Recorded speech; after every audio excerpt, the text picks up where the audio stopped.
Prepare for the 2022 NFL Draft. We're dissecting as many prospects as possible. Our crew at CBSSports.com, they have you covered when it comes to detailed breakdowns of each player, including Brian Asamoah, the linebacker out of Oklahoma, named the starting inside linebacker in 2020, taking over for first-round pick then in Kenneth Murray. As a starter, Asamoah did not disappoint, becoming an instant impact player for the Sooners. He led Oklahoma in tackles each of the past 2 seasons, was named All Big 12 second team in 2021, and now he is on a new list, Pete Prisco's Better Than list. Welcome to Football Happy Hour on CBS Sports HQ, joined by Pete Prisco and Charles Davis. Today we're taking a deep dive into Prisco's Better Than team. So what exactly does that mean? Well, it's players who Prisco feels are actually better than they're traditionally ranked and viewed. So let's get into it. We're going to start with Oklahoma linebacker and Brian Asamoah. Now, that's your captain, Pete, and you had the opportunity to speak with him at the Combine. So let's check that out before we get started. Look, I always like to find those gems, and he is that guy. He's going to be the captain of my Better Than team, and that's an honor because there's other guys. Levante David was the first one way back in the day. Grady Jarrett, and now you're going to be this year's guy. So. I appreciate you. And so when you hear that, and because not everybody's talking about you, there's a lot of linebackers out there they're talking about. When you hear that, what do you think about that? I think it's definitely huge, man. Guys that, I kind of like idolize, especially with Levante David, because he was one of those guys at Nebraska who was not heavily recruited. Going into the Combine, he was, a sleeper. And then now he's played a decade in the league, and it's just kind of huge, to see the things that he's accomplished, winning a Super Bowl. It's just crazy. And like I said, I appreciate you, naming me a captain. Oh, Prisco, what a special little moment there. All right, Pete, why are you so high on him?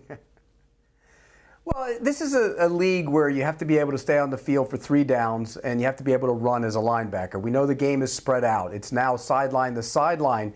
And when Levante David was put on that list way back in the day, the reason I put him on the list because I kind of saw that coming a little bit. And everybody said he was too small, and Levante David never forgot that. And he wasn't too small. In fact, when he came out of school, he was the exact same weight and height, and he had the exact same 40 time as Brian Asamoah. Their skill set is amazingly similar. They play a lot alike. They can run to the football. And in fact, Levante David got his weight up to 233 at the Combine, and he was too big. And then he brought it back down again because he knew the speed was an important part of it. So I love this kid's game. When you pop on the tape, sideline to sideline, can rush, can blitz, is aggressive. And more than that, he believes in himself, and he's a cocky kid, and I love that. Love a good cocky player out there. All right, Charles, what do you like about a player like Asamoah?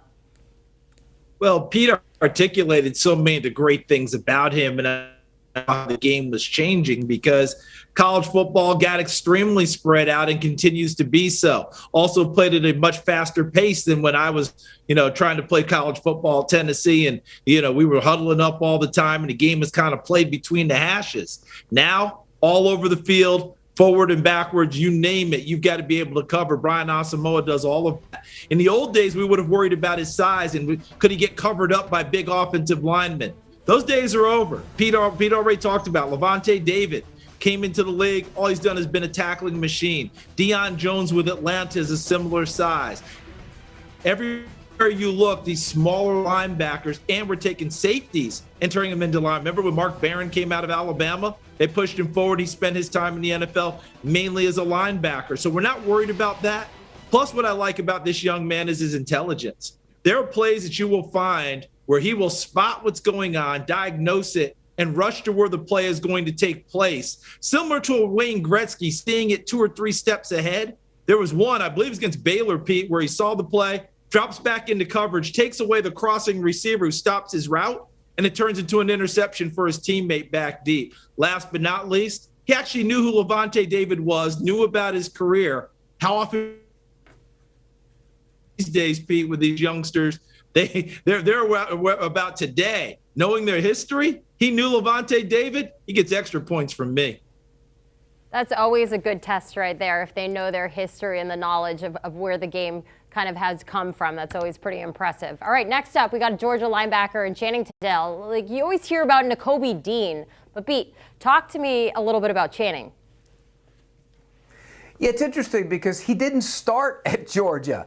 I mean, Nakobe Dean got all the attention, and rightfully so. Nakobe Dean was a great college linebacker. He's a smallish linebacker, who was a little undersized, not much unlike Brian Asamoah. But Quay Walker was the other linebacker. So what did Tindall do? He was the backup.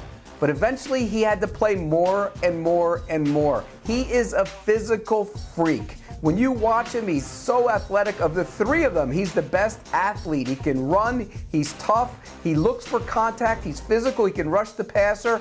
There's some questions about him. At times he had to get lined up, and can that translate on the next level? But I think good coaching will take that out of him, and he's going to be a big-time player on the next level. In fact, I'm going to say it. He's going to be a better linebacker in the NFL than Nakobe Dean will be on the next level. Pete, you have to remember, as you already knew, Quay Walker was there as well. When you talk about Channing Tindall not being a starter at Georgia, he started 0 games in his college career. Last season when they won the national championship, again, obviously no starts, third leading tackler on the team, so he's on the field a lot. This young man, he can flat out fly. And I love that part about, that question mark about getting him lined up. I talked with a coach a long time ago about a guy that he started as a freshman, and when he graded the game tape, he graded somewhere around 28% for the game.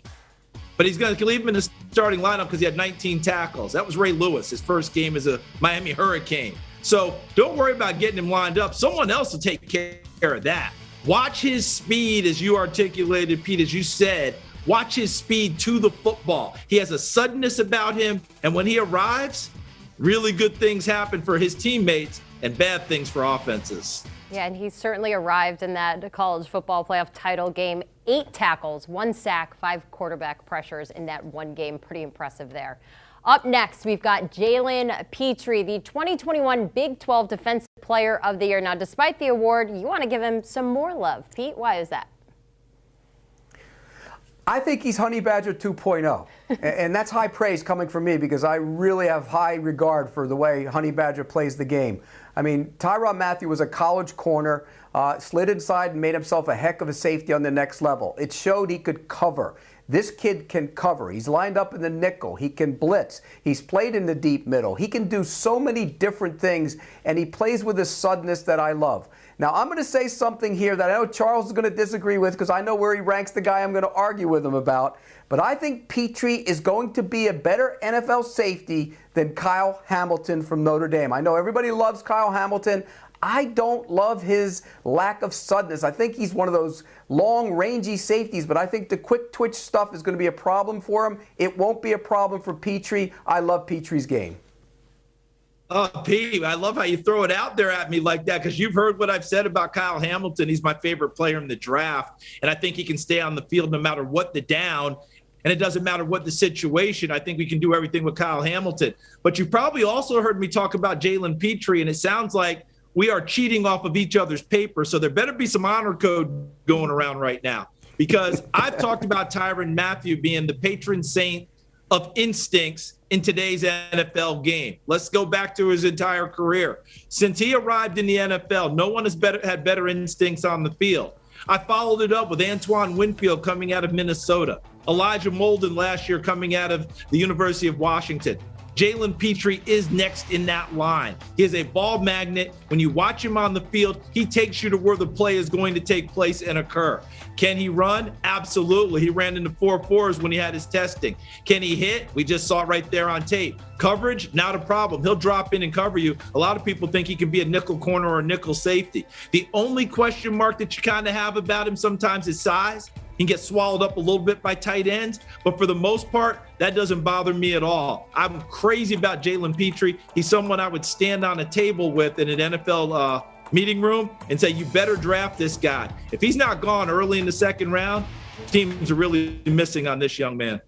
Charles, I want to see you stand on a table and argue with someone about who they're drafting. That would just make for good television. I don't know. All right, another safety we're going to. Then it'd be like Dead Poets Society. I'd be on my desk saying, Captain, my captain, draft Jalen Pitre. How do we make that happen? That's the broadcast we need. All right, we're going to move on to another safety. This one out of Miami. It's Bubba Bolden. He missed the last 5 games of the 2021 season. He was dealing with a little shoulder injury there. But Pete, what did you see from him that made you put him on your list? This is a down-the-line guy, and the reason being is I think you mentioned it, he had a lot of injuries over the course of his career. There were some character concerns that teams are going to have to investigate and take a long, hard look at him. And some people don't think he's as twitchy as he should be in the deep middle, but going into the last season, there was talk that he would be a first-round pick. He's a big, rangy guy. He was tossed out of some games, which is a concern. And so I think that has to be something they look at as well. But when you look at him on tape, he's a big physical safety who plays in the deep middle and can run. I mean, he's a guy, when you look at him, he's a long strider. He will come up, as you can see there, and tackle. I really like his game. There are a lot of issues that you have to investigate, but if they check out, he could be a steal in like the 5th or 6th round for a team looking for a young developmental safety. Pete, what people are doing their homework on is why he was tossed out of those games. And you and I both know that the college targeting rule is very punitive. I mean, these guys are gone in a hurry, and we lose really good players off of one hit. So people are investigating that to make sure, okay, maybe we can work with a little technique. Maybe we give them a Pete Carroll in Seattle with their tackling technique, take the head out of the game, and he does a little bit better. Everything you talked about is spot on with this young man. I think he's rangy in the middle. I know where people are talking about that. I disagree. I think he does have that range. You see it on tape. You see him make those types of plays. You also see him blitz. You see him come up and play the run, as we saw there on some of the tape. You're exactly right. He will go later in the draft due to the injuries, lack of playing time because of some of that. But down the road, when we get into day 3, rounds 4 through 7, I'm going to say, and especially between 5 and 7, look for Bubba Bolden's name to come off the board. I love his name, too. Bubba Bolden. It just feels like it should be in the lights. All right, up next, we got Marcus Jones out of Houston, the 2021 AP All-American first-team quarterback there. So, Pete, what do you like most about this guy? Speed, and more speed. I mean, when you watch him play, and he's an electrifying return man, so you get that. In addition to him being a cover corner, I think he's going to be a great nickel corner in the NFL. I mean, he's got the skill set to do it. He's not a big guy, but that doesn't matter. He's plenty physical enough. He's tough enough. And getting that return game element from him is just extra bonus on top. I love his game, particularly as a return guy, but I really like him as a corner as well. He will be a star nickel corner who returns a lot of punts and makes for a lot of big plays and kickoffs. And Pete, one of the names up on that board, Tony Pollard, is running it pretty well for the Dallas Cowboys. Speed does kill in the game. That doesn't matter what position, what you play.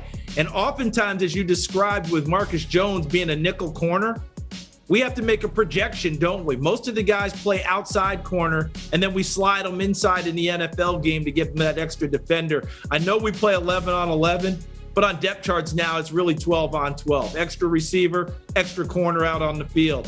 When I watch him play the nickel and work inside, one of the things that keeps drawing my eyes back to him is how he stays at the hip of a receiver, runs underneath, can play to the upfield shoulder and make plays on the football, and also undercut routes as well. And as you pointed out so perfectly, that return ability, everyone's looking for that. I realize the game is changing. Some of the returns are going out, but when you can change field position with a big one, wow, that's just extra for a team right there. Marcus Jones provides that in one package. He certainly provides that. 5th in FBS and punt return average last season. An impressive player right there. Now, how about a player like Sam Williams out of Ole Miss? Pete, why do you think he should climb up the draft board?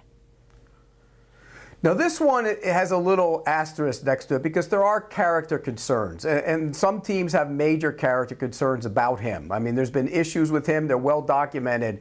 But he had 12 sacks in the SEC, and that's hard to do. And he's a productive edge player. He's long, he's athletic, he can get off the line of scrimmage, he's got a nice burst. And I think teams are all starving for those players, which is why I think he's probably going to get drafted, maybe the 3rd round, 4th round, it depends on the character stuff. But this is a kid, if there weren't character concerns, would probably be a 2nd round pick. I love the way he plays the game. He's tough, he's athletic, and 12.5 sacks in the SEC matters to me. It's just the character concerns that will knock him down a little bit. Pete, he played the open side end, which meant that he had more room to cover oftentimes playing there at Ole Miss in the last couple of seasons. His speed made up for that in a big way. And what I noticed watching him on tape, to get those 12.5 sacks, He ended up getting them a variety of ways. Not everything was a speed rush. Not everything was an upfield shoulder and then run the hoop and run the corner and get the quarterback. Some of them were staying with the play. There was one big time play that he made where he actually had a sack on the quarterback. He gets away from him. Sam Williams hits the deck, bounces up, chases the quarterback again, and gets the sack anyway. Not giving up on any type of a play. Tremendous effort. You talk about the off-field character concerns. Teams are doing their homework on that. Go back a couple of seasons and stay in the state of Mississippi. Remember when Willie Gay came out of Mississippi State, the linebacker, who could flat out fly? Many of those same character concerns went in the second round to Kansas City, and it's played well for them so far. So it may be something similar for Sam Williams, but I like what you're seeing there, Pete Prisco. This guy knows how to get to the quarterback. He certainly got that speed of 4.46 40-yard dash. That's the second fastest at 260 plus pounds at the combine since the year 2000. All right, fellas, don't go anywhere. We got much more to come from you. Now, you can find the entire article from Pete Prisco's Better Than team on CBSSports.com right here, looking at his defensive players, the stars on his list. Some of the names you're not going to want to miss, so make sure you go check out that article. Do you want a sports network that delivers everything that matters about the game? The highlights, the picks, the instant analysis, no yelling, no fake debates, no politics. Hit the subscribe button and never miss a moment.